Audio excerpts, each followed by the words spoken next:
Real estate investing is my favorite kind of investing, and there's two big reasons right now. The first one is the leverage. Real estate enables you to get loans at the best terms and the best interest rates. And secondly, because of the way the Federal Reserve is treating money. And so if you understand what's happening with money, being able to have leverage at really favorable terms is really important. And so I want to walk you through and make everything I said there a lot simpler to understand by kind of showing you some basic numbers of how leveraging yourself into real estate and just a little bit of inflation can really create large returns, because basically what you're able to do is own an asset with a small down payment, and yet still when it inflates, it's going to cause huge gains because of the amount of debt you have involved in it.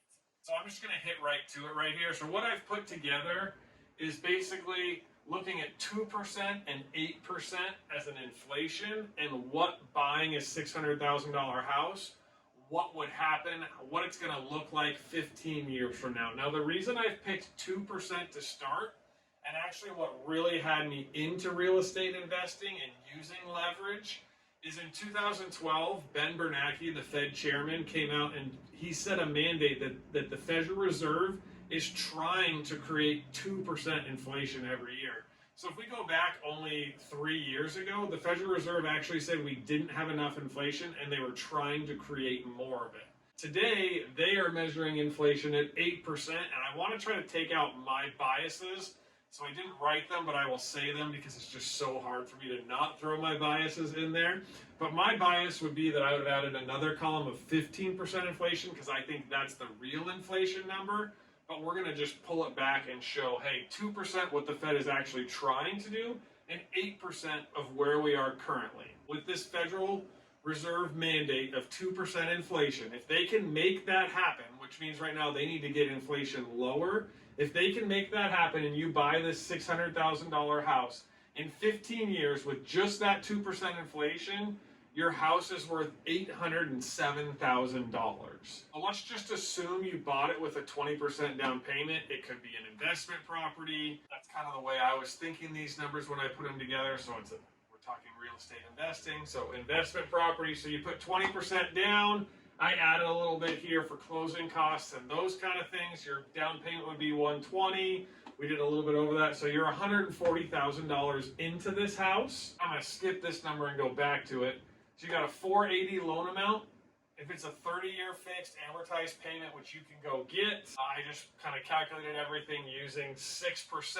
This was not to quote anybody or anything like that, but just to give us some round numbers to work off of. At 6%, after 15 years, your loan amount would be down to $341,000. So you would owe $341,000 on a house worth $807,000. So that $140,000 down payment is now worth $466,000. That would be a 15% return year over year on just 2% inflation. So I would tell you kind of the big key to this real estate investing and what makes these numbers work over the long term is you got to take care of that cash flow portion, right? If your renter in the property is covering all of your monthly expenses, you're just breaking even there. Say I'm getting no cash flow out of the house, I'm still picking up 15% year on year, and we're not even factoring in that it's going up 2% a year, so that's that much inflation. Your renter should be paying 2% more a year, but let's just say maybe your expenses are going up 2% a year as well. So your cash flow is even, but you walked away making 15% a year on a very kind of simple investment here. You're controlling it yourself. You own all of it. You don't have a lot of other risks that exist out there. But this is where it gets a lot of fun. So with inflation currently at 8%, let's look at the same scenario. So I buy the house for $600,000. 8% year over year inflation means this house is now worth $1.9 million in 15 years. So you can see, and this has been some of the difficulty of dealing with house prices going up so much the last year or two. As you get these higher inflation numbers, house prices jump really fast. From $600,000 to $1.9 million just sounds crazy, but we're seeing some of this. So 1.9 million, jump down here, you're in the exact same loan, everything is the same, so you owe 341. Now we just subtract the two. You've got $1.55 million in equity on this house. That'd be a 67% return year over year. Every year you're making 67% on this investment.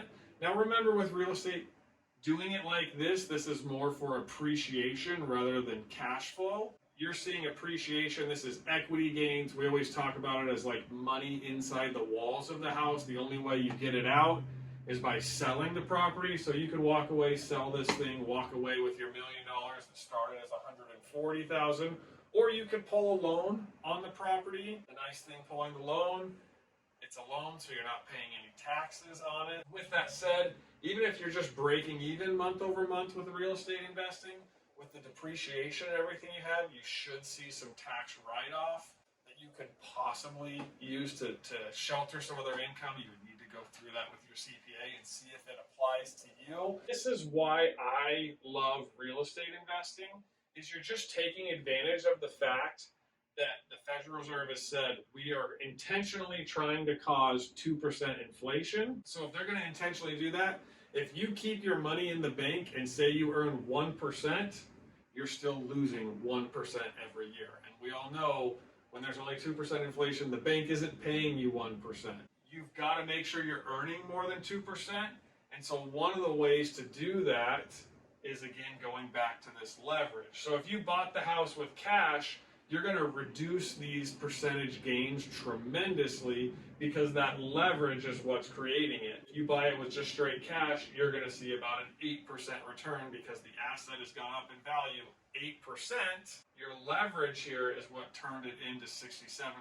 And the risk, here's the key. Know your risk with the leverage is you've got payments that you've got to make on that house every month. So you need to make sure that rent is coming in, or you have money to be able to make those payments every month. But the benefit, as you can see, is if they're going to continue to inflate things, you want to own more assets, and the more leveraged you are into those assets, the better off you are in terms of percentage return. So this is one of my favorite things about real estate investing. As you move further, you can actually go, hey, I want to pull some of my leverage out. And pulling the leverage out, it's going to reduce my returns, but it will probably increase my cash flow, so I'm going to get money every month.